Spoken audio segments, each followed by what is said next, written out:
Há uma frase entre os missiólogos que eles costumam dizer da seguinte maneira: a igreja só justifica a presença dela na terra enquanto faz missões. Com esta frase eu quero fazer a abertura do nosso programa Semadeb em Foco. Seja muito bem-vindo. Nós preparamos para você uma entrevista, uma conversa com o missionário Tiago Jansen, que é mantido pela Semadeb no país Peru. Nós o convidamos e fizemos uma transmissão virtual e acreditamos que você vai gostar das informações que ele trouxe para nós da realidade missionária daquele país. Já antecipo o pedido de oração em favor dele e família, pois a obra de Deus no Peru precisa de milagres da parte de Deus. E eu acredito que Deus pode usar você como protagonista para este milagre. Acompanhe a entrevista, você vai gostar bastante. Missionário Tiago, o senhor está no Peru há quantos anos? Vou fazer agora 2 anos. Agora em dezembro desse ano vamos completar 2 anos aqui no país, no Peru. Qual foi a igreja que enviou o senhor? Nós fomos enviados pela igreja do meu sogro, pastor Walter Nilson Martins Santos, e com também um apoio financeiro também da igreja de Oriticupu. Sim, senhor. O senhor está em qual distrito do Peru? Eu estou aqui no distrito. O Peru hoje ele tem, e na capital Lima, tem 43 distritos. E o distrito que nós estamos aqui trabalhando se chama Atevitarte. Tem cerca de 685 mil pessoas. O distrito aí na cidade é o equivalente nosso aqui para bairro, né? Sim, equivalente. O senhor está dizendo que em um bairro da cidade que o senhor está tem quase 1 milhão de habitantes? Quase 1 milhão de habitantes. Em Lima, que é a capital, tem cerca de 10 a 12 milhões de pessoas, só a capital. Porque o Peru ele é classificado em três aspectos: a selva amazônica, a serra e a costa. A costa é onde está Lima, a capital, cerca de 10 a 12 milhões de pessoas. Sim, senhor. Quando o senhor chegou no Peru, qual foi a maior dificuldade que o senhor teve? Na minha chegada, logo quando eu cheguei, não foi para dirigir igreja. Quando eu cheguei, foi para auxiliar o pastor Walter Nilson, que já trabalhava aqui no Peru. E ficamos cerca de 8 a 9 meses auxiliando, e justamente foi o período que nós, principalmente eu, minha esposa já estava aqui, para se acostumar com a cultura, com o idioma, a aprender com a forma que eles gostam de se comportar, cultuar. Então, esse foi um dos desafios iniciais pessoais meus. Certo. E quando o pastor, seu sogro, volta para o Brasil, o senhor fica com a obra em mãos, ou não? Como ficou? Na verdade, Deus colocou no coração dele de abrir um trabalho, né, que hoje tem intitulado como a Igreja, a Assembleia de Deus Sul-Americana, Missão Peru. E nós, com a ajuda dele, buscamos, né, ficamos quase 2 meses, 6 meses, 2 meses, né, buscando o local.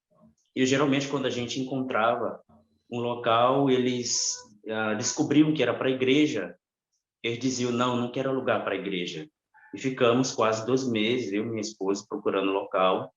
E graças a Deus, Deus abriu a porta de um local e o pastor, o Walter Nilson, investindo, nós alugamos, né, um ponto e ficamos cerca de 2 meses com um ponto alugado, sem nenhuma estrutura, sem nada para começar, quando nós recebemos uma oferta de um irmão do Brasil para nós comprarmos as cadeiras.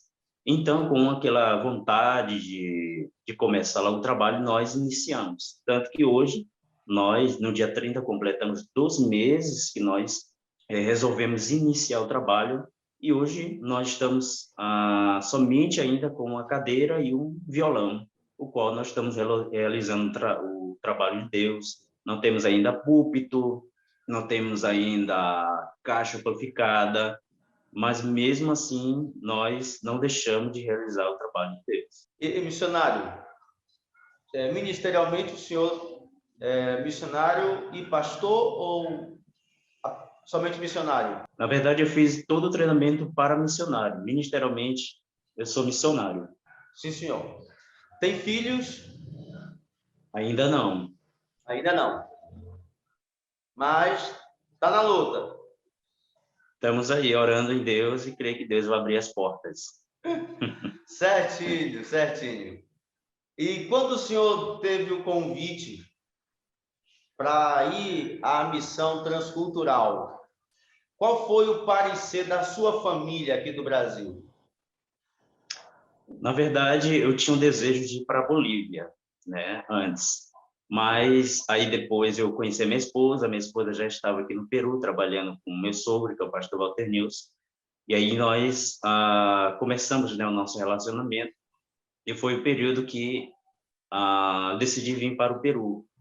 E o meu sogro estava pregando em São Domingos do Maranhão. E no domingo à noite, eu estava ainda orando a Deus, já com a passagem comprada para vir, mas ainda não tinha resposta de Deus para vir para o Peru. Enquanto meu sogro, o pastor Walter Nunes, pregava em São Domingos, um irmão veio de trás, né, e Deus colocou a mão no meu peito e disse: eu vou te levar para pregar em terras estranhas. Então, naquela noite, eu tive a confirmação que Deus queria que eu viesse ao Peru pregar a palavra de Deus. Então, eu sempre tive o desejo da obra transcultural, mas ali eu tive a confirmação de Deus que eu deveria vir ao Peru realizar e falar do amor de Deus a essa nação tão maravilhosa. Sim. É isso? Na verdade, o Peru ele passa por uma crise política, por políticos corruptos e comunistas, né? Que tem a visão comunista, que tem destruído, já destruiu a Venezuela, a Argentina, e tem afetado não só politicamente o Peru, não, mas também outros países, principalmente aqui no Peru, tem desenvolvido, por exemplo, o reflexo, né, na economia. Geralmente, para manter um Peru, um missionário aqui no Peru, o Brasil tem que investir muito. Para ter uma ideia, a Igreja Budista de Cupu envia para cá 2.200 e chega aqui cerca de 1.100, 1.200 soles, né? Uma perca muito grande, e a gente fica aqui sem ter como investir na igreja, como trabalhar, e ficamos aqui sem recursos, porque o poder de compra do real caiu muito. Então, os missionários que estão aqui, geralmente, eles estão aqui somente se mantendo e dirigindo cultos, mas você não tem recurso para trabalhar com criança, você não tem recursos para investir na obra, você não tem recursos para comprar, como é o nosso caso, não tem recursos para comprar nem uma caixa amplificada, um púlpito, investirmos nas pessoas e na sociedade. Então, a política influencia muito no aspecto também de nós missionários. Sim, senhor. Eu ouvi a informação de que nada no Peru é de graça. Tipo, educação, saúde, não há essas questões gratuitas aí no Peru. Me confirma esse assunto. Na verdade, é uma falta de conhecimento, até mesmo dos missionários, quando vão ao Brasil passar qualquer tipo de informação, né? Por exemplo, aqui no Peru, não há saúde pública. Não Por há. exemplo, não há saúde pública. Tudo que você quer fazer, por exemplo, se nós missionários já ganhamos pouco, e nós, já aconteceu conosco aqui também, minha esposa ficou doente, e nós tivemos que tirar da comida para pagar um exame. E mais, quando eles sabem que você é estrangeiro, eles aumentam o valor. Eles aumentam. Ou seja, você aqui no Peru, você não pode ficar doente. Você não pode ficar doente. Você é obrigado a ficar com saúde. É obrigado a ficar com saúde, porque o dinheiro, você não tem dinheiro para pagar qualquer tipo de exame. Não existe. Quem diz que aqui no Peru é maravilha, sim, a obra de Deus, ela traz, tem coisas boas também, né? Mas no aspecto econômico, por exemplo, aqui nós não temos até mesmo água encanada, né? Para que a gente possa tomar. Se você quer tomar água, uma água natural, essa que a gente toma no Brasil, você tem que comprar, né? Senhor, você brincadeira, senhor. Tem que comprar água para você se manter. E é um gasto muito, muito grande, que você tem que se desembolsar do seu próprio dinheiro para comprar água e todos os dias, senão você e a educação? A educação, tudo aqui é privado, né? Tudo aqui é privado, você tem que pagar. Até brinco que até por uma informação, às vezes eles te cobram para te dar uma informação. É mesmo, senhor? Se você quer uma informação, eles pedem, né? Já levanta a mão, se você pode ajudar. Então, realizar a obra de Deus aqui no Peru, eu digo, os maiores desafios não é a questão do idioma, porque você consegue se virar, mas a maior dificuldade aqui no Peru é a questão econômica, porque sem dinheiro que você não consegue fazer nada, não consegue realizar nada. O missionário, para poder lograr êxito, ele precisa de um financeiro um pouco mais folgado, né? Para poder ele conseguir se movimentar melhor. Sim, necessita de um apoio da igreja. E eu aproveito a oportunidade para falar aos irmãos que vocês invistam nos missionários transculturais, porque é uma dificuldade muito grande de realizar a obra transcultural com excelência. Ele ter não somente para comer, não ter somente para desenvolver a sua vida social, mas também desenvolver a obra de Deus, né? E ter a oportunidade de realizar a obra de Deus com excelência no lugar que ele esteja. Hoje, depois de 2 anos, o senhor já fala o espanhol, já comunica normalmente? Na verdade, no Brasil ainda não há, né, uma escola que prepara os missionários para vir ao campo missionário, né? E, geralmente, os missionários que vêm, eles aprendem no seu cotidiano. E ainda aqui no Peru, até mesmo os que estão há 10, há 15 anos, são bem poucos que falam fluentemente o espanhol. Ou seja, nós falamos somente para que o povo possa nos entender, mas fluentemente mesmo não há missionários que falam. E até mesmo missionários que estão há 10, 15 anos. A pergunta agora é: como é a aceitação do povo peruano à mensagem do Evangelho? Na verdade, eu tenho por experiência própria, né? Quando nós aqui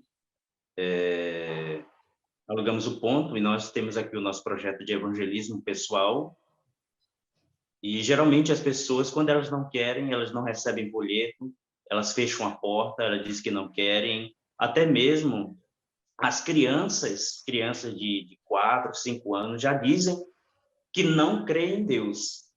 É mesmo, senhor? Com toda a segurança, elas dizem que não creem em Deus. E outra coisa, o peruano, ele tem uma dificuldade muito grande, assim também como outras pessoas de outros países, aqui da América, por exemplo, Uruguai e outros países aqui, tem uma dificuldade de compreensão do evangelho. Você tem um evangelho diferente, não é aquela mensagem que nós pregamos no Brasil com muita teologia, com muita coisa, claro, é importante, mas aqui é uma mensagem mais simples possível para que eles possam compreender. Então, eles não acreditam no Evangelho, não acreditam em Deus e tem uma resistência velada contra a pessoa do missionário. Mas eu pergunto, eles são agressivos a ponto de ameaçar de morte? Existe alguma perseguição política contra os cristãos, contra a igreja peruana? Existe algum cerceamento de liberdade política? Na verdade, aqui eu falo aqui pelo Peru. O Peru ele não tem políticos que defendem as causas da igreja. E o Peru, a característica dele é de crer em muitas coisas místicas, né? Por exemplo, aqui você está caminhando pelas avenidas, daqui do Peru você encontra pessoas, né, levantando as mãos, você pensa que é um acidente, na verdade não é, eles estão adorando aos deuses da natureza, a outros deuses pagãos, a bruxaria, a magia negra é muito forte aqui no Peru, e assim, quando a resistência ao evangelho aqui é muito forte, até mesmo quando você quer fazer um trabalho de rua, se algum vizinho dizer que não quer ouvir o evangelho, a polícia vem e você é obrigado a sair da rua por causa de um vizinho que não quer ouvir o evangelho, não quer ouvir a palavra. Então, a resistência aqui acerca do evangelho é muito grande, não somente para ouvir, mas também para citar. O senhor já teve algum embate com a polícia por essas questões? Já foi denunciado? Não, graças a Deus ainda não. Mas eu tenho experiência aqui de um irmão que, na época da pandemia, e geralmente eles fazem o evangelismo nas praças. E na praça havia muitas pessoas, crianças, mulheres, homens, estavam lá, cerca de 80, 100, 150 pessoas. E nessa tarde ele foi evangelizar com 4, 5 irmãos, levaram uma caixa de som e começaram a falar do amor de Jesus. Imediatamente a polícia daqui chegou e disse que ele não poderia fazer aglomeração. E depois ele foi contestar, foi falar para a polícia, mas por que essas pessoas estão aqui, todas juntas, e nós estamos, 4, 5 pessoas estão fazendo aglomeração? E imediatamente ele teve que sair. Ou seja, as outras pessoas que estavam lá, a polícia não se importou, mas com 5 irmãos que estavam falando do amor de Jesus, estavam fazendo aglomeração, e foram imediatamente tiveram que sair daquele local. Misericórdia, misericórdia. E missionário Tiago Jansen, o senhor está atualmente exercendo uma ação evangelística, como o senhor me falou, mas por questão assim de evangelismo pessoal, né? Contato direto com a pessoa. O senhor já fez algum culto ao ar livre? É possível fazer culto ao ar livre? É possível fazer cruzada no Peru? Ou isso é irreal? Na verdade, agora, depois da pandemia, antes da pandemia, já era um pouco difícil, porque você, além de ter uma documentação que liberava você fazer o culto, os cultos, né, são as cruzadas, você ainda tinha que ter a aprovação dos vizinhos. Se aonde você fosse fazer aquela cruzada, eles davam liberdade de você fazer. Agora, no período depois da pós-pandemia, que aqui no Peru ainda estamos usando máscaras, 2 máscaras, né, para a gente poder sair nas ruas, ir na igreja, né, fazer as coisas sociais. E então, depois da pós-pandemia, ficou um pouco bem mais difícil, né, realizar os cultos com caixa, com som. Você sim pode sair, convidar a pessoa, evangelizar pessoalmente. Agora, a questão de usar caixa, fazer uma cruzada, ficou um pouco mais difícil. E no seu caso, de usar a caixa de som no ambiente fechado, isso não incomodaria os vizinhos? Não resultaria numa denúncia? Na verdade, como eu falei, há uma dificuldade muito grande para a aceitação do evangelho.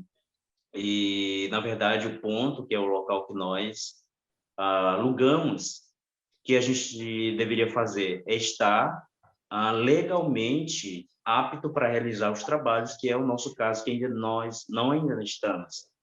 O que nós temos que fazer é procurar a municipalidade, que é como se fosse a prefeitura, né, do Brasil, e eles liberarem uma documentação para nós realizarmos os cultos, né? Porque quando viesse o vizinho reclamar, não só do som, porque eles não reclamam da altura do som, eles reclamam da mensagem, é que ali É há uma mesmo. igreja, né? E quando eles ligam para a municipalidade, que é a prefeitura vem e fecha, e a multa é cerca de 4.500 soles, quase aí R$ 8.000, só para pagar de multa. 8, 10, até 9 mil reais para pagar, né? Então, aqui na igreja, nós já estamos em propósito de oração para que Deus possa enviar uma pessoa para nos ajude financeiramente a pagar essa documentação. Eu já fui lá na municipalidade, na prefeitura, né, a fazer o orçamento, e está em torno de 1.300 soles, só para dar entrada na documentação. Cerca de 2.000, 2.300, 2.500 reais para a gente estar legalmente apto para realizar os nossos cultos, que até mesmo quando os vizinhos ligavam para a prefeitura e a polícia, né, as pessoas vêm para embargar a obra, a gente está documentado corretamente para realizar os trabalhos de Deus. Sim.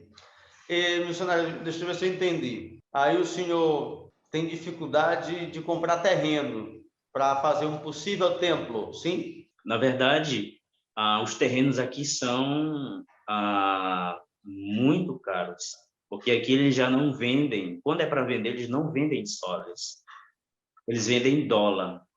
É mesmo, rapaz. Em dólar, ou seja, para o brasileiro é quase 3, 4, 5 vezes mais caro comprar. E aqui na capital, que é Lima, tudo é mais caro, tudo é mais caro. Entendi. Então o senhor tem a despesa de aluguel, o senhor tem a despesa de água para beber, o senhor tem a despesa da vida pessoal, né? O senhor tem a despesa com saúde, não existe nada público. E quando vier os bambinos, vai ter também despesa com escola. O senhor vai ter uma despesa com a legalização junto à municipalidade, né? É isso o nome? Sim, municipalidade, que é a nossa prefeitura. Certo. E o senhor também precisa, depois disto, de uma caixa de som, não é isso? De um púlpito. As coisas básicas, né? As coisas básicas. Entendi. Senhor, é uma realidade seríssima, seríssima. Seríssima, e se não fosse a ajuda do Buriticupu, porque o Buriticupu mantém a casa que nós hoje estamos aqui como base missionária, e também a ajuda do pastor Walter Nilson, que nos ajuda com aluguel e com as nossas necessidades pessoais. Então, aparentemente, parece muito, mas quando chega aqui no Peru é quase nada para nós realizarmos. Até quando chega o dinheiro a gente fica muito triste, porque no Brasil é um dinheiro, né, 2.000, né? Você usar 2.000 no Brasil, você pode realizar alguma coisa. Mas quando chega aqui, e muitos irmãos não têm o conhecimento disso. Até porque aqui no Peru, quero dizer também, aproveitar e dizer, que aqui na capital não existe igreja própria. Grande parte das igrejas são garagens de casas que as igrejas alugam para a realização de cultos, né? Não tem aquela coisa do Brasil que a gente compra um terreno e depois os irmãos ajudam, né? E depois vão construindo. Aqui uma igreja, quando você as irmãs que vêm no Peru vêm conhecer, grande parte das igrejas são garagens de prédios. Por exemplo, essa nossa que nós estamos realizando é uma garagem, né? Por que é garagem? Porque é quase impossível comprar um terreno aqui em Lima, na capital, que é muito caro e é vendido em dólares, né? 5 milhões de dólares, 8 milhões de dólares. Então, para a igreja que tem dificuldade até mesmo de contribuir com missões, para comprar um terreno é muito difícil.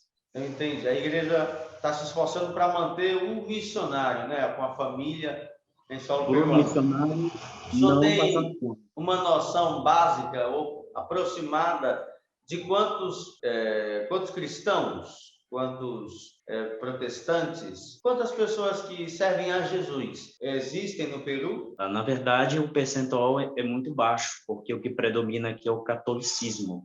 Há uma base, né, que dizem que aqui no Peru há cerca somente de 7%. Alguns dizem 3, 4%, algumas fontes dizem 7%. Né? Por exemplo, comparado com o nosso Brasil, é muito poucos cristãos aqui, de fato, no Peru. Nós temos um país praticamente quase inteiro para ganhar, né? A gente tem uma audiência que vai naturalmente ver a entrevista, a conversa com o senhor, e que, por certo, vai orar por sua vida, pela vida da missionária, sua esposa, e essas necessidades que o senhor tem frente à obra do Senhor aí, nós estaremos apresentando elas a Deus.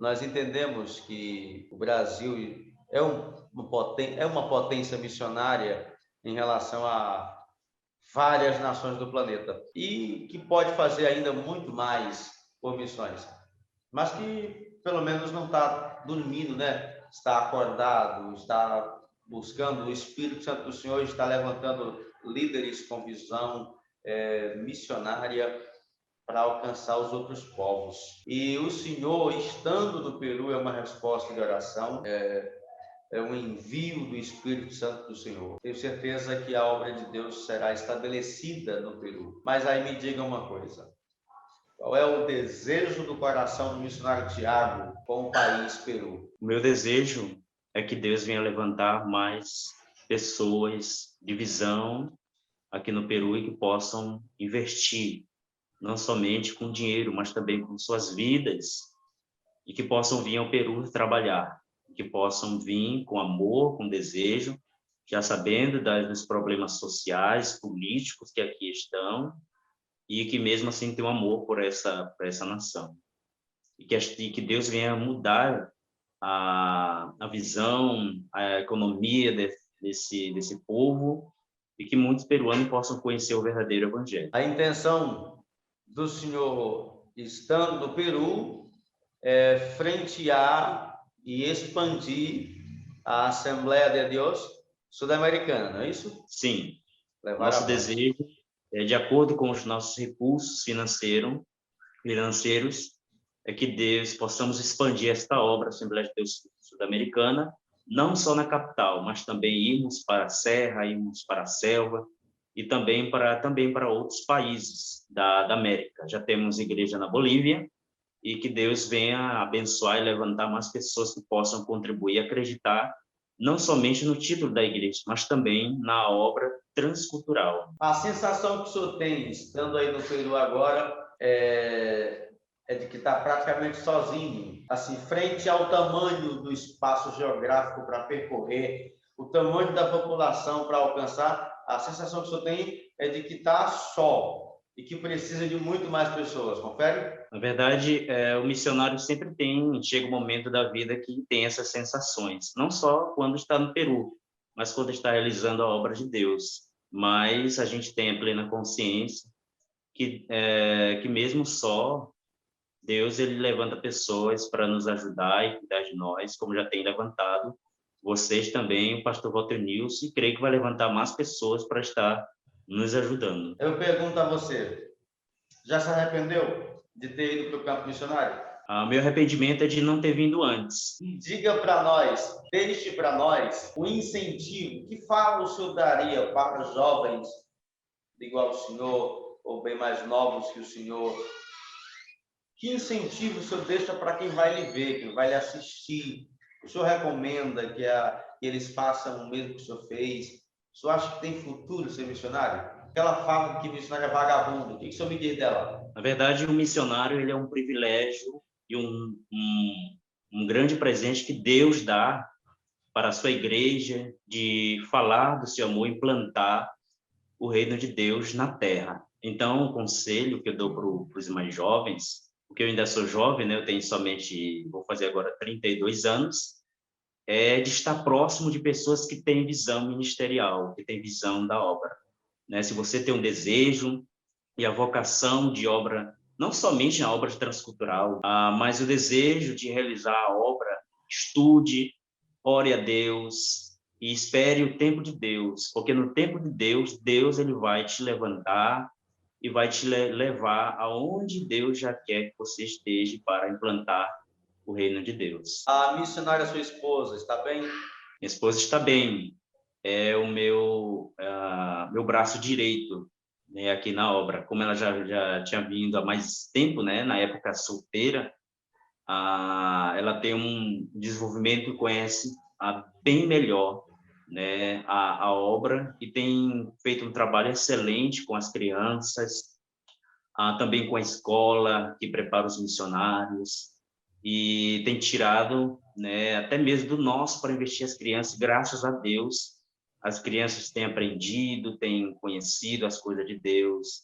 E minha esposa é uma mulher muito dedicada, que ama a obra de Deus, aquela pessoa que no ponto que chega ao ponto de quando não pode fazer, ela começa a orar, ela se cobra para fazer o melhor, para oferecer o melhor para a igreja, e tem sido meu porto seguro depois de Jesus. Glória a Deus. E me diga qual a alimentação mais comum do Peru? O que tem mais na mesa do peruano? Na verdade, aqui na capital, como nós vivemos aqui na capital, tem as comidas a mais conhecida, né? Nas províncias tem outro tipo de comida, mas na capital, aqui no Peru, as duas comidas mais típicas é o pollo à la brasa e o ceviche, né? O pollo à la brasa é como se fosse o nosso galeto, né? E o ceviche é como se é um peixe cru, né? Cozido só com os limões, né? E cebola. São as comidas típicas aqui do Peru. Okay. Porventura é muito gostoso. Pois bem, missionário, nós vamos encerrar o nosso bate-papo. Amém. Mas me diga como que está a igreja e o quantitativo de crentes que já tem. Na verdade, aqui no Peru a gente trabalha com outra realidade. No Brasil, há 3 crentes, 4, 5 crentes para a gente gente não está fazendo as coisas direito, né? O culto não é bom. Aqui no Peru é outra realidade. Quando você vem, você tem que estar preparado para pregar para 3, para 4 pessoas. E isso para a igreja já é uma vitória. É outra realidade. Hoje, com esse ponto que nós alugamos, nós estamos aí com 7 irmãos, né? 7 irmãos, com 2 meses de obra, estamos com 7 irmãos, que às vezes nos cultos, como eles têm a dificuldade de serem constantes, às vezes vem 2, às vezes vem 3, né? E aí sim nós vamos seguindo na obra. Mas isso não é só na nossa igreja. Se você vai na província, se você vai a missionários que estão há 15 anos, 20 anos, a quantidade de crente é 30, é 15, é 35, às vezes, e os presentes vão só 10. Então, essa é a realidade dos cultos aqui no Peru. Que coisa, senhor. Aqui em Buriticupu tem uma igreja que está cooperando com missões, que está se esforçando para esse projeto chegar além Brasil. E o projeto do nosso pastor é alcançar o mundo inteiro. Amém. Deixa uma palavra que o senhor gostaria de dizer para o pessoal que está contribuindo com missões e que parte dessa contribuição chega na sua casa. O que o senhor me diz? Meu incentivo é que você que contribui em missão, está ofertando em missão, não feche só por tristeza, mas oferte com alegria, né? Porque esse dinheiro ele chega para os missionários, para que eles possam desenvolver com mais excelência a obra de Deus, e que o nome de Deus venha a ser glorificado através dessas vidas. Muito bem. Missionário Tiago, nossa gratidão por ter atendido a gente. já disse para o senhor que nós vamos estar em oração por sua vida, intercedendo por sua família, por seu ministério, pela Missão Peru, e estamos convictos de que Deus lhe fará prosperar nesse trabalho aí. Deus levantará pessoas para suprir cada necessidade pontual da obra do Senhor Jesus aí no Peru, e que o Senhor está sendo a pessoa responsável por coordenar. Acreditamos que Deus proverá o pagamento necessário para a legalização de tudo que for necessário. Acreditamos que Deus proverá uma pessoa para custear a caixa de som, púlpito, enfim. Cremos em Deus. Até aqui o Senhor tem nos ajudado. O Senhor Deus tem sido o nosso Ebenezer, né? O nosso socorro até aqui, o nosso amparo até aqui. E vai continuar sendo até o dia do arrebatamento e assim por toda a eternidade.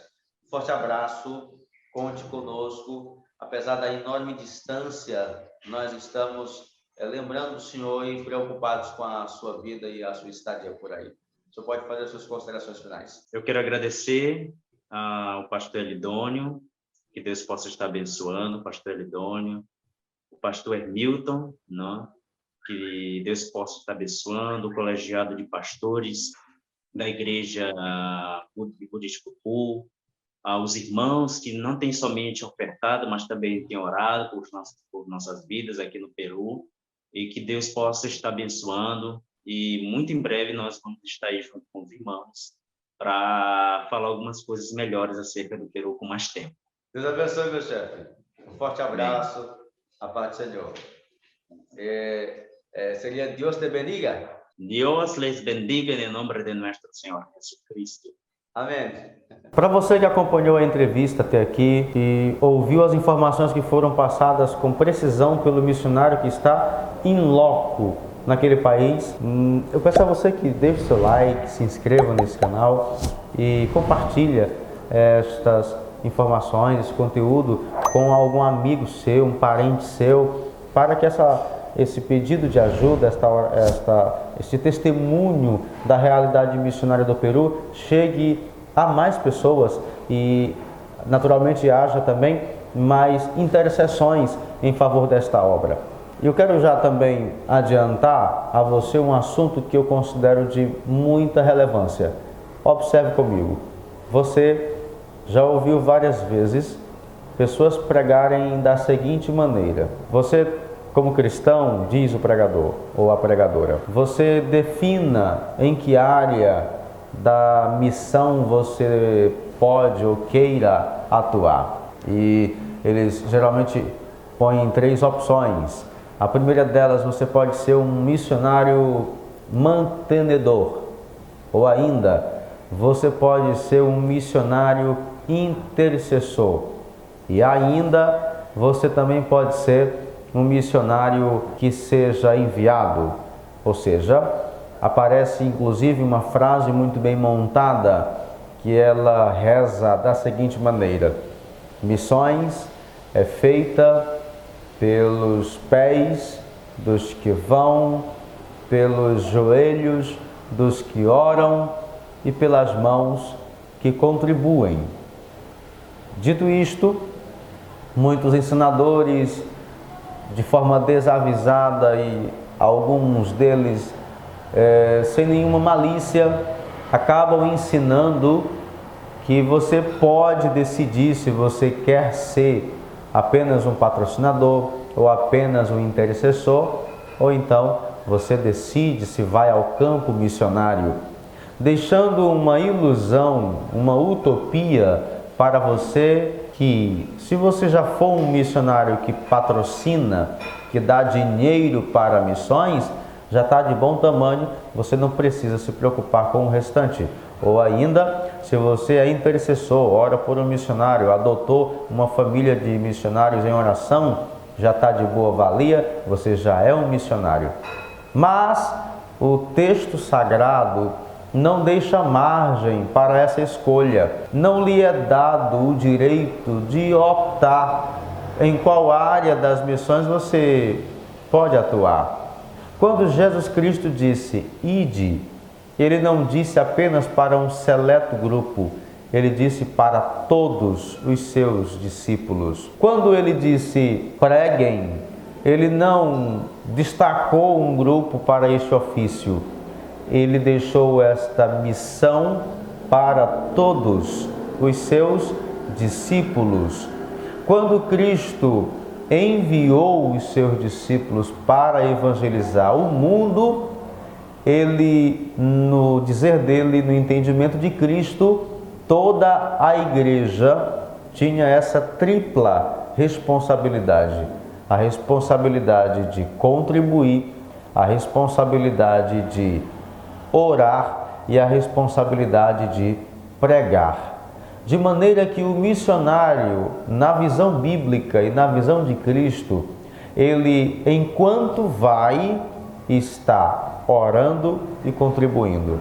Ou seja, você é um missionário quando você entende que as suas finanças, que o seu tempo, que a sua vida a Deus pertence e que Ele pode usar esta sua vida no reino dele. Então entenda que você, como cristão, eu queria que você olhasse para mim agora para eu fazer o fechamento desse entendimento.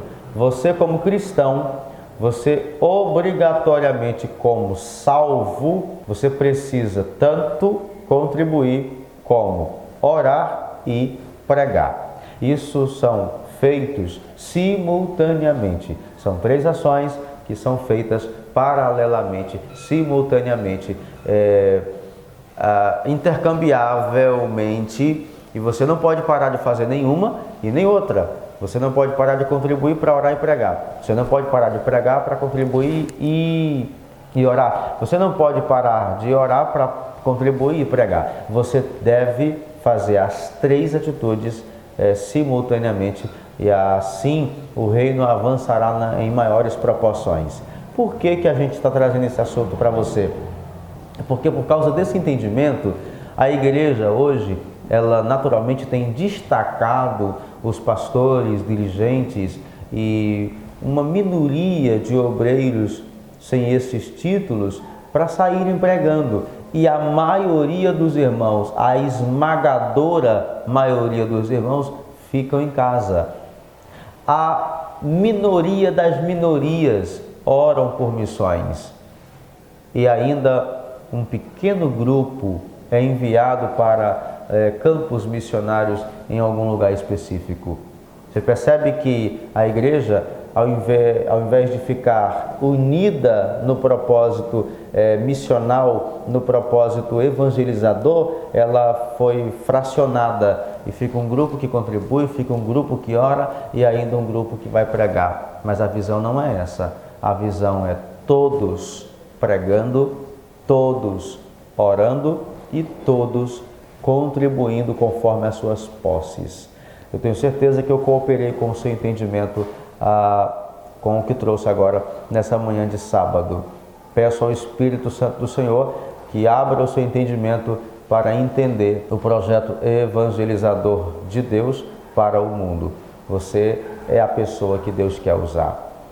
Dito isto, eu quero que você acompanhe agora uma reflexão bíblica com o pastor Hermilton Silva, que acredito cooperará também com o seu entendimento. Acompanhe.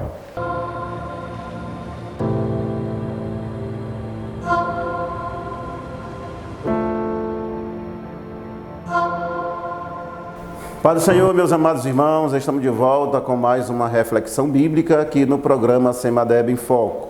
Gostaria de meditar com os irmãos em um texto baseado na segunda carta de Paulo aos Coríntios, capítulo 5, versículo 7. É um texto bem breve, mas de uma mensagem poderosa. E diz da seguinte maneira: porque andamos por fé e não por vista. Andamos por fé e não por vista. O contexto que a frase está inserida é a argumentação de Paulo mostrando à igreja em Corinto a grandiosidade da esperança da vida eterna e um corpo glorioso. Mas nós queremos trazer essa palavra para uma aplicação imediata nos nossos dias, pois é uma verdade bíblica. Não apenas Paulo, mas nem apenas nessa carta, mas também em Romanos, Abacuque, ele afirma que o justo vive por fé. E o escritor Hebreu diz que sem fé é impossível agradar a Deus. Diante desta verdade, eu queria meditar com você no seguinte tema: duas dimensões em que vive o crente. Nós vivemos em duas dimensões: uma dimensão material e uma dimensão espiritual. Nós vivemos a dimensão material, nós conseguimos contemplar ela, apalpar ela com todo o nosso físico. Os olhos físicos alcançam a dimensão física materialista. Porém, com os olhos da fé, nós aguçamos a dimensão espiritual e, para ser bem categórico, o apóstolo Paulo diz que nós vivemos por fé e não por vista.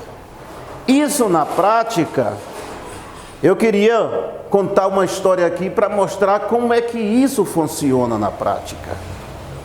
Mas deixa eu lhe mostrar como é que funciona exatamente isso. O Senhor Jesus, quando foi tentado por Satanás, Mateus capítulo 4, ele disse uma coisa que é muito importante para nós chegarmos à conclusão do que nós estamos tratando. Ele disse que nem só de pão viverá o homem, mas de toda a palavra que sai da boca de Deus. Observe que aqui você tem uma base para essa questão física e uma base para a questão espiritual. Uma outra vez, ele foi intercalado por alguns, até como se fosse uma armadilha, e perguntaram para ele se era lícito pagar imposto a César. E ele disse: dê a César, melhor, ele pediu uma moeda, perguntou de quem era a figem ou a imagem que estava na moeda, e disseram: é de César. E ele disse: pois dê a César o que é de César e dê a Deus o que é de Deus. Mais uma vez, o Senhor Jesus mostra essas duas dimensões que vivemos. Dá a César o que é de César, responsabilidade humana, terrena, social, física, e dê a Deus o que é de Deus, uma responsabilidade espiritual na dimensão da fé, na dimensão espiritual. E o apóstolo Paulo, o que ele diz é que nós não vivemos por vista, mas sim por fé. E isso é algo muito profundo, a partir do momento que a gente entende que é necessário nos esforçarmos para não nos prender tão somente na dimensão material, física, terrena, para não nos neutralizarmos aqui e abandonar a fé. E o apóstolo Paulo nos recomenda a vivermos por fé. O escritor aos Hebreus nos diz que sem fé é impossível agradar a Deus. O apóstolo Paulo, quando escreve aos Romanos, diz que o justo mesmo vive pela fé. Ele já cita Abacuque, que diz a mesma coisa. Logo, fica entendido que nós vivemos por fé. E como isso funciona na prática?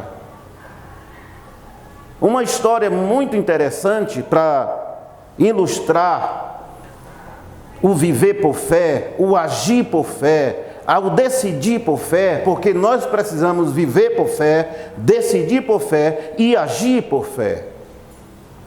É a história de Ana, no capítulo 1 do primeiro livro de Samuel. O livro começa falando de Elcana, o esposo de Ana, casou-se com Ana. Ana não teve filho, mas em busca do filho, Eucana casou com uma outra pessoa chamada Penina. E Penina teve filho. Aquela situação ali gerou um desconforto tão grande na vida de Ana que ela acabou se deprimindo. O versículo 8 relata muito bem a situação de Ana. Todos os anos, Eucana reunia a família, as mulheres, os filhos, filho de Penina, claro, e ia para Siló para adorar o Senhor. E lá ele tratava Ana com maior gentileza, dava da porção melhor para ela, mas ela não tinha graça de comer. Então Eucana, seu marido, lhe disse: Ana, por que chora? Por que não comes? Por que está mal o teu coração? Não te sou melhor do que 10 filhos? Observe a situação dessa mulher. Ela não parava de chorar, o coração estava triste e não se alimentava. 3 sinais básicos de uma pessoa deprimida. Aí nós estamos diante desta realidade. A mulher estava deprimida. Até aqui ela estava agindo pela vista. Quando Eucana teve filho com Penina, ela percebeu que o problema era dela. Então ela resolveu se enclausurar, se lamentar e começou a definhar a ponto de chegar a essa situação. Não se alimentava, não parava de chorar e não dormia, e o coração estava triste. Versículo 9, ela deixa de analisar dentro de uma perspectiva material e passa a agir dentro da dimensão espiritual. Nós não vivemos por vista, vivemos por fé. Nós temos o olhar físico e o análise material, mas quando analisarmos tudo materialmente e vemos que as nossas condições são limitadas, nós não podemos parar ali. Leve esse problema para a dimensão espiritual, para a dimensão da fé. Lá nós somos pequenos, mas o Deus o qual nós entregamos nossos problemas, Ele é grande, todo-poderoso, louvado seja o nome do Senhor. E Ana entendeu isso. Versículo 9, diz que Ana se levantou, ou seja, ela tomou uma iniciativa. Ela não suportou mais, ela não aceitou mais aquela situação. Ela foi para a dimensão da fé. Ela agiu dentro da dimensão da fé. E observe, ela foi chorar na presença de Deus. Ela foi orar na presença do Senhor. Ela tirou o seu problema da dimensão física e levou para a dimensão da fé. Algum tempo de oração, Eli, o sacerdote, percebe que ela já há muito tempo orava, não fazia muito barulho, antes mexia só os lábios, movia só os lábios, e ele disse: por que estás embriagada até agora? Aparta de ti o teu vinho. Confundiu aquele momento dela devocional com embriaguez. Ela disse: não sou uma filha de Belial. E ela começa a mostrar toda a sua situação. Ela diz: da multidão dos meus desgostos, eu tenho clamado ao Senhor até agora. Eu sou uma mulher atribulada de espírito. Versículo 15 diz: eu tenho derramado a minha alma perante o Senhor. Querido, na dimensão da fé, nós podemos nos deleitar na presença de Deus, confiando que Ele tem total providência e solução para os nossos problemas. Ana sofreu até o dia que entendeu isso. Ana foi ridicularizada pela Penina e pela sociedade até o dia que ela entendeu isso. Pare de sofrer. Pegue todos os seus problemas e transfira ele para a dimensão espiritual. Nós não vivemos por vista, nós vivemos por fé.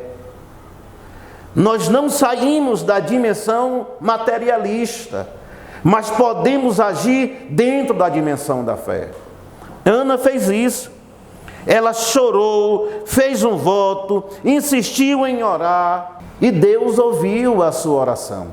Resultado, quando ela disse que estava derramando a sua alma perante o Senhor, Eli, o sacerdote, viu que a mulher estava batalhando na dimensão da fé e disse para ela: o Senhor te abençoe. Versículo 18, Ana se levanta da oração e o versículo diz assim: disse ela: ache a tua serva graça aos teus olhos.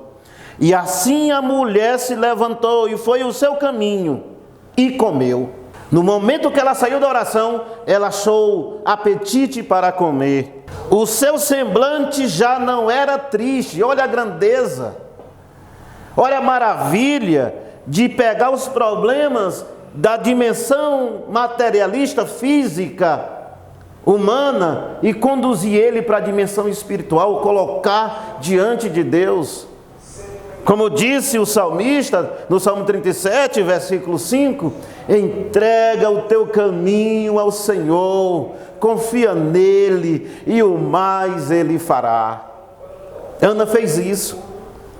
Ana analisou todos os seus problemas na dimensão materialista. Ela não tinha capacidade de ter filho. A medicina daquela época não tinha condição de dar filho. Ela sofreu amargamente um bom tempo. Mas o versículo 9 diz que ela se levantou. Eu quero te convidar a se levantar. Te levanta e coloca os teus problemas nas mãos do Senhor. Ela se levantou da oração, comeu e o seu semblante já não era triste. Deixa eu te mostrar aqui um detalhe. Quando ela levantou da oração, ela não levantou grávida não. A oração dela era pedindo pelo filho. Senhor, se tu me der um filho, ela fez um voto. Senhor, se tu me der um filho, eu devolverei ele para a casa do Senhor. E ela cumpriu isso quando o menino tinha 3 anos de idade. Mas quando ela levanta da oração, ela não levanta grávida. Mas o Senhor tinha mudado o seu coração. O Senhor tinha falado com ela ali naquela oração. E ela entendeu que Deus ouviu a sua oração e já estava providenciando a solução do seu problema. Ela levantou e comeu, e o seu semblante já não era triste. Versículo 20 diz que Elcana conheceu Ana e ela teve um filho.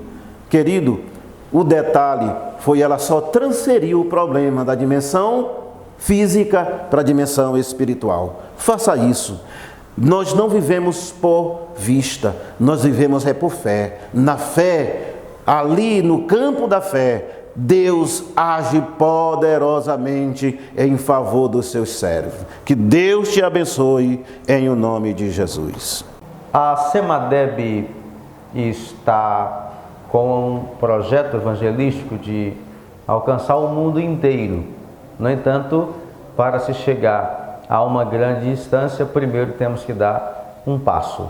E a gente está dando um passo de cada vez, e Deus tem sido gracioso conosco e tem levantado pessoas para verem conosco, para enxergarem conosco esta missão, este projeto. Quiçá você seja uma dessas pessoas que conosco vai ajudar a chegar no final desta dispensação, no final do tempo da igreja na terra, como uma voz para esse mundo, patrocinando, orando, pregando nas ruas, fazendo o papel que é peculiar da igreja, que é fazer missões. Você que está assistindo agora, você não pode se furtar deste dever. Entretanto, não entendemos como um dever somente, mas entendemos como um prazer, como um privilégio, como um direito que você tem de levantar a sua voz, que um tempo atrás servia a propósitos vergonhosos, mas que agora serve a propósitos gloriosos, que é glorificar a Cristo e ganhar vidas para o reino de Deus. Seja esta pessoa em nome de Jesus. O programa Semadeb em Foco preparou para você uma biografia missionária sensacional e trouxemos um estreante na narrativa que vocês vão gostar. A bibliografia que preparamos foi de João Panton. Nós preparamos com muito cuidado, com muito carinho para você. Esperamos que goste.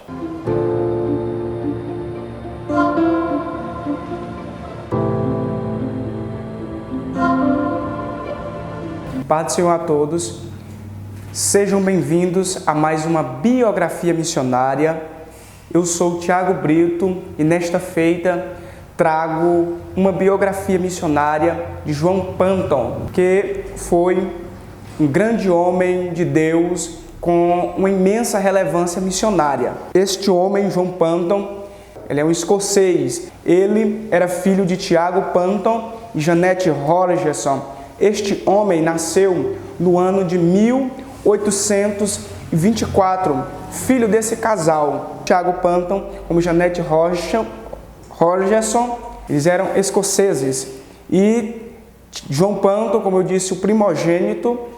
Esse casal tinha 11 filhos, fora João. Eles atribuem esse nome de João exatamente pelo pressuposto que eles diziam que ele seria alguém que alcançaria as ilhas necessitadas, aonde não havia a pregação da palavra de Deus. E eles colocam esse propósito no nome de João. Por isso atribuíram o nome João. E a história nos conta que esse casal era um casal que tinha uma certa relevância acerca da sua vida com Deus. A história nos conta que o pai de João era um homem de constante oração, era um homem que tinha uma tremenda intimidade com Deus. E esse casal, como tinha esse propósito com esse filho, ele vem agora todos os dias apresentar a João como alguém que alcançaria as ilhas, alguém que estaria com o propósito de Deus na sua vida.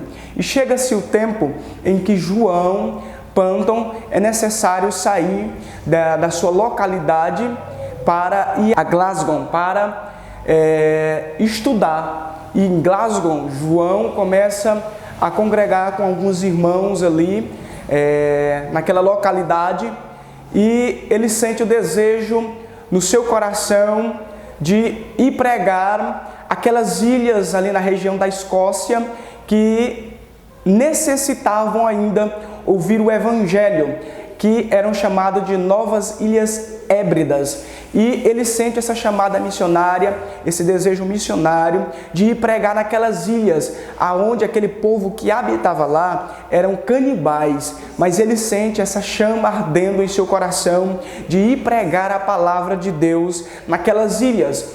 Nesse período em que ele sente essa chamada, ele apresenta a sua igreja e alguns irmãos vão, se não a grande maioria dos membros da igreja, vão se opor à ida de João Panton para essa região, por conta que aquele povo daquela região ali eram povos canibais e certamente haviam enviado alguns missionários, dentre eles William e Riley, que foram enviados, e dentro de um curto período de tempo eles foram devorados pelos canibais, por conta que eles, quando se chegava a pregação do Evangelho, eles recusavam. João Panton sente essa necessidade de ir pregar o Evangelho de Jesus ali naquelas ilhas, as Novas Ilhas Hébridas.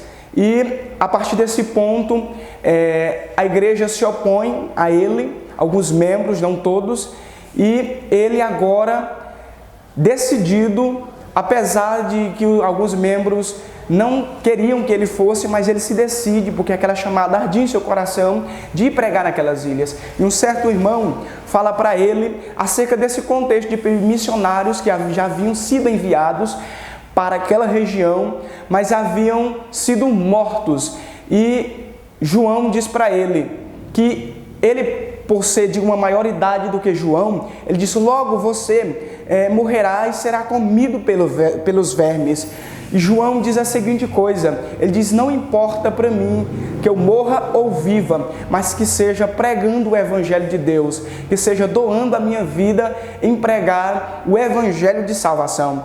E ele diz que não importa ser comido pelos vermes, não importava ele ser comido por eles, mas importava o Evangelho de Deus alcançar o coração daquelas pessoas. E ele agora se direciona àquelas ilhas. Ele pega uma embarcação e vai direcionado àquelas ilhas que ainda não ouviram o Evangelho. E, por certo, quase que no final da viagem, acontece um imprevisto com aquele pessoal, que o barco em que eles iam, a navegação, acaba aqui quebrando o mastro do barco.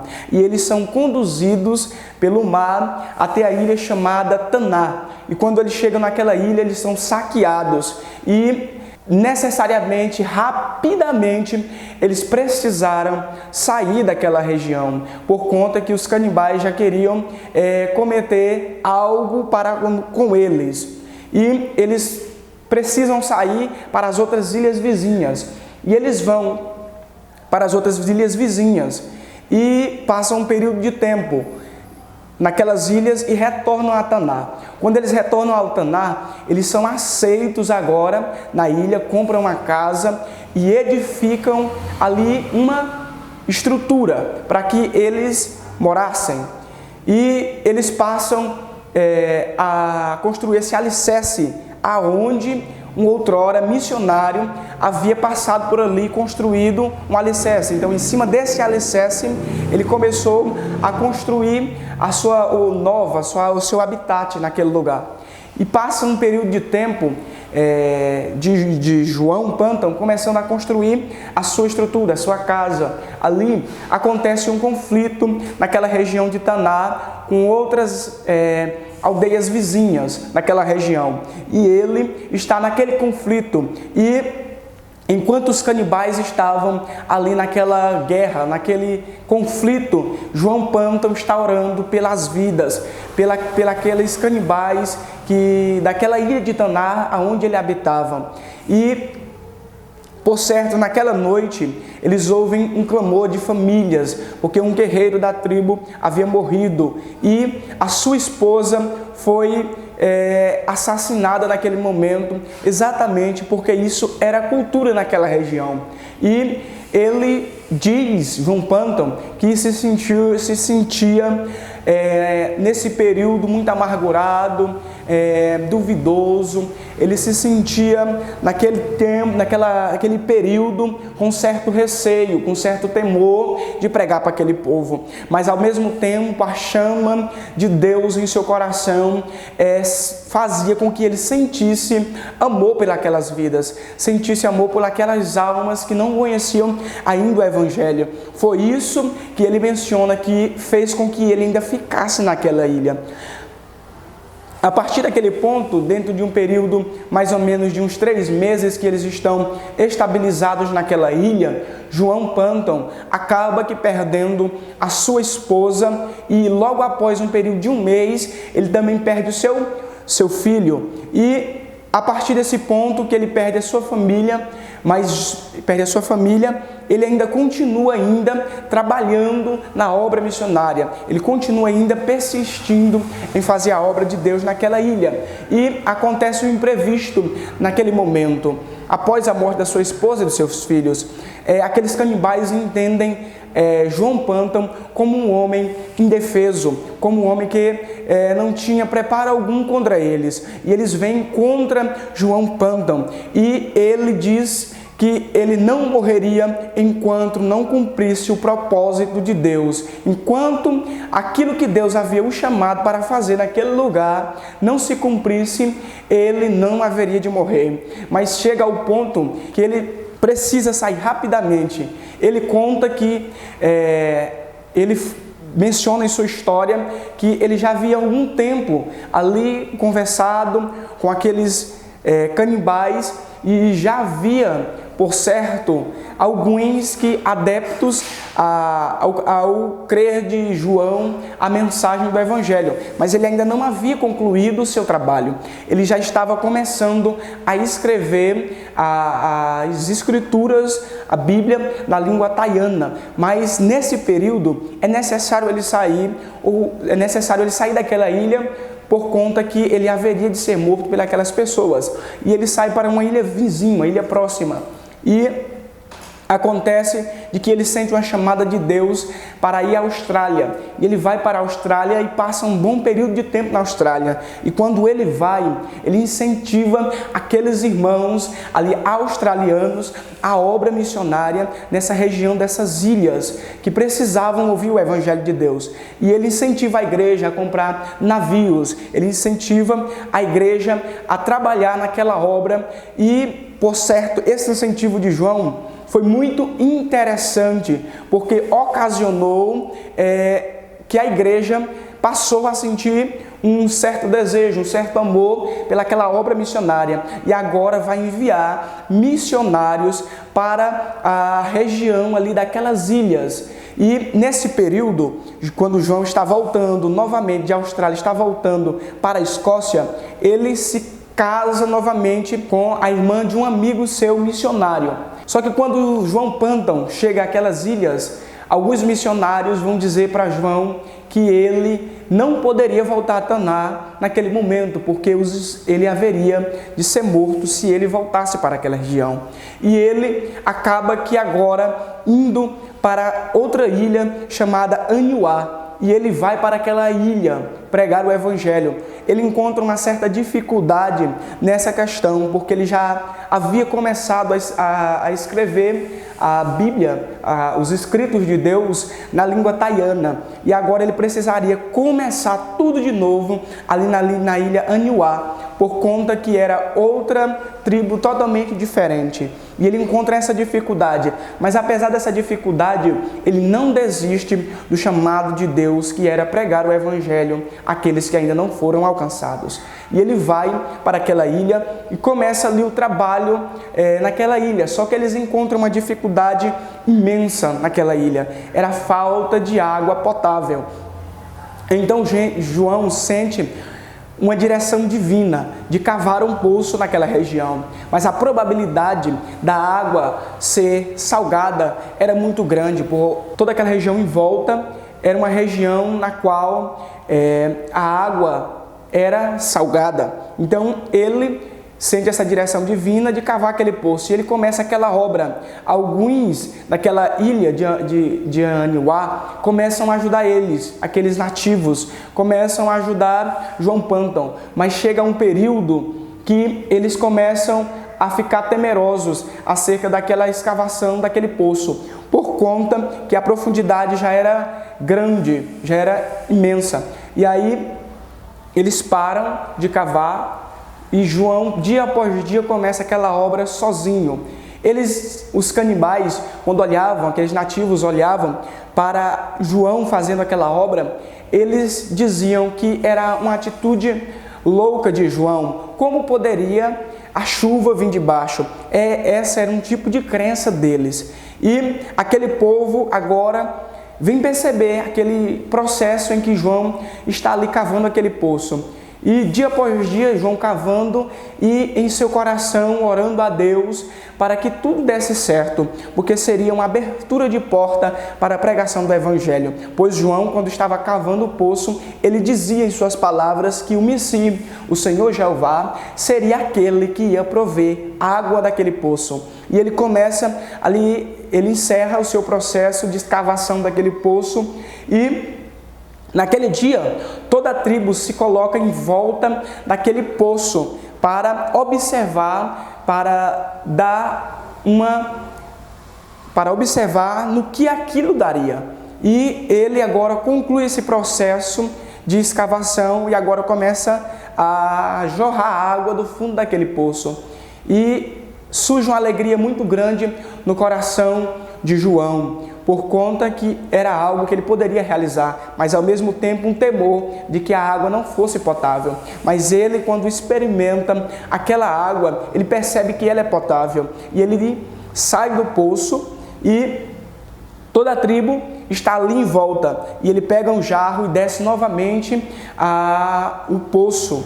E lá ele enche uma jarra de água e leva ao chefe da tribo, que naquela ocasião estava lá, por nome Namaquei. E ele dá essa jarra de água para ele. O líder daquela equipe, ele sacode, o chefe daquela equipe, ele sacode aquela jarra para saber se realmente tinha água. Ele toma um pouco daquela água e ele percebe que era uma água potável. E ele grita, chuva, chuva, chuva. E aí João Pântano aproveita para dizer, e chuva provida pelo Messi, o Senhor Jeová. E naquele momento nós percebemos que ele não saciou, João Pântano não saciou apenas a sede material daqueles homens, mas ele vem saciar também a sede espiritual de Deus que havia naquela região, pois aquele povo adorava a cavernas, a riachos, adorava insetos e alguns tipos de animais, adoravam aos astros, vulcões. Tudo isso era adorado pelos canibais, pelos nativos, e eles agora vêm conhecer um Deus diferente, um Deus que pregado por João, que te amou pela vida deles, e eles reconhecem que aqueles deuses daquela época nunca teriam provido uma bênção tão grande quanto aquela de que o Deus de João havia provido. E agora, passando um período após esse, alguns deles, daqueles nativos, vão tentar cavar outros poços naquela região, e eles percebem que aquela água em que é cavada, nenhuma delas saiu uma água potável, todas elas a água saía salgada. Então eles percebem que realmente a provisão da água teria vindo do Messi, o Senhor Jeová. E eles agora são dirigidos ao missionário João, e quando eles vêm, o líder daquela tribo faz um gesto interessante para com o missionário. Ele levanta a sua machada, que era algo típico que eles usavam, e acena para ele. E quando ele vem até ele, ele diz que eles agora serviriam ao Messi, ao Senhor Jeová, porque ele era realmente o Deus que abençoava o seu povo. E agora eles trazem todos os seus ídolos, tudo aquilo que eles acreditavam, eles entregam agora a João Pântano, todo aquele tipo de ídolos, eles trazem a João Pântano, e João queima todos aqueles ídolos, e agora toda aquela tribo vai seguir a Messia, o Senhor Jeová. O líder da tribo menciona, nós não vamos mais seguir a esses ídolos, mas nós vamos seguir agora ao teu Deus, ao Messia, ao Senhor Jeová. E agora toda aquela tribo passa a crer na pessoa de Deus, a seguir a Deus, o Senhor Jeová. E por certo, há uma alegria profunda no coração de João, pois ele agora começa a ver a obra de Deus andando, ele cumprindo o propósito de Deus. E nós percebemos que nesse contexto que Deus usa coisas simples, pessoas simples para fazer obras extraordinárias. Fica aqui o nosso incentivo da Semadeb a você que sente o desejo, a obra missionária em seu coração, o desejo pela obra missionária. Fica aqui o nosso incentivo a você que não se preocupe. Deus, Ele sabe trabalhar. E eu queria dizer para você, nessa oportunidade, não se desvie do seu foco. Nós percebemos que Deus, Ele nos usa na forma correta, no momento correto e na hora correta. Se você sente uma chamada de Deus para a sua vida, faça a vontade de Deus quanto antes. Cumpra o seu chamado. Dito isto, eu quero pedir a você para acompanhar agora o louvor que preparamos para você com a cantora Evelyn Sofia. Antes de eu falar, tu cantavas sobre mim. Tu tens sido tão, tão bom pra mim. Não tinha valor, mas tudo pagou por mim. Tu tens sido tão, tão bom pra mim. Oh, impressionante, infinito e ousado amor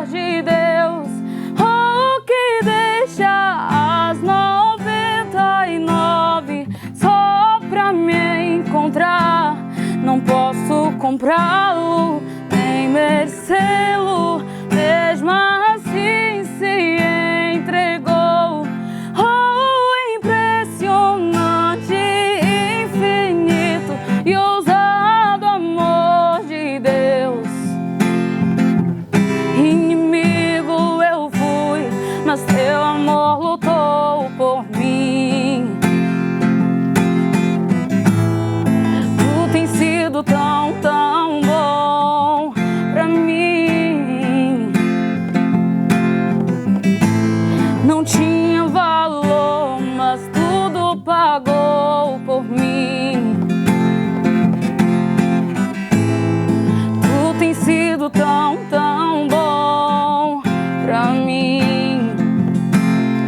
Oh, impressionante, infinito e ousado amor de Deus. Oh, que deixa as 99 só pra me encontrar. Não posso comprá-lo, nem merecê-lo, mesmo assim se entregou.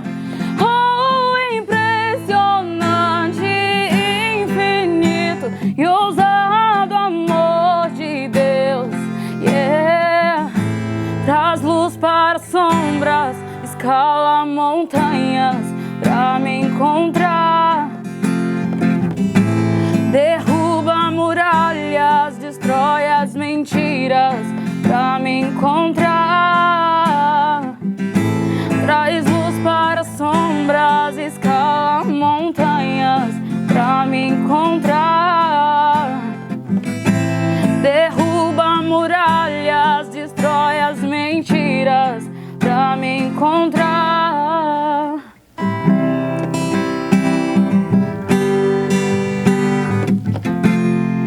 Chegamos a mais uma conclusão de um programa e a gente sempre faz essa conclusão orando por você.